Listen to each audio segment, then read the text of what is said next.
Late Tuesday evening, news broke that San Antonio Spurs for Dominick Barlow will be returning to the team on a two-way contract. What's up, everyone? This is Paul Garcia of Project Spurs. Let's go ahead and do a quick video on Barlow returning on a two-way contract. So this news comes via Woj. He reports that Barlow will re-sign on a two-way contract. What does this mean for Barlow and the Spurs? This means that the Spurs now have once Barlow signs officially, and once Sandro Mamukelashvili officially signs his guaranteed deal, the Spurs are going to have 19 players on their roster with 17 players on guaranteed deals and 2 players on two-way spots. That means that the Spurs do now still have one open two-way spot. The question is, will CD Sissoko, the player the Spurs drafted in the second round, get that final two-way spot, or will they try to work on getting Sissoko a full roster spot, which would mean more players would need to be traded or waived? So right now, just my thinking, my opinion, I think that Sissoko will eventually end up here on a two-way spot, but maybe down the road, down the season, he could end up being on a full roster spot in a similar situation to what I'm about to say here about Barlow. So as we mentioned in multiple Spurs casts and also on these online videos, the Spurs are going to have to still either trade or waive 2 players right now before the end, maybe before the opening night of the season. So that is one thing they will have to do, because this mark right here, which is 17 guaranteed players, they have to have that number down to 15 players guaranteed by the time opening night rolls around. So again, there's a long time to do that, make those decisions, but they will have to again either trade or waive 2 players. And then, of course, if Sissoko ends up getting a full roster deal, then that would be 3 players they have to either trade or waive. If he ends up getting a two-way spot, the final one, then it's just 2 players that they would have to waive or trade.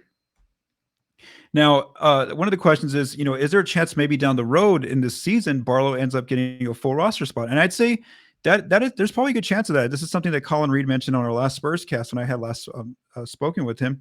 Is the situation where perhaps 2 ways.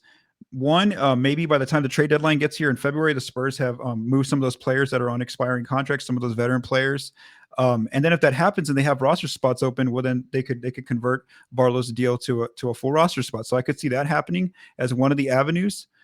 Or the second avenue would be if they end up having to use Barlow a lot during the season early on, and they get into a situation where they have to either waive him or trade him. And here's why I say that. Waive him or sign him to a full roster spot. So per the new 2023 CBA, one of their clauses in there about two-way players, it says no player under a two-way contract may be on the active list for more than 50 games during a regular season. So again, if the Spurs get in a situation where early on they have to start using Barlow within like the first 2 months of the season, a lot more than they probably intend to. Well, then once he gets to that 50 game mark, they have to make a choice. Do they waive him and he becomes an unrestricted free agent and can sign elsewhere, or do they convert his contract and give him a full roster deal?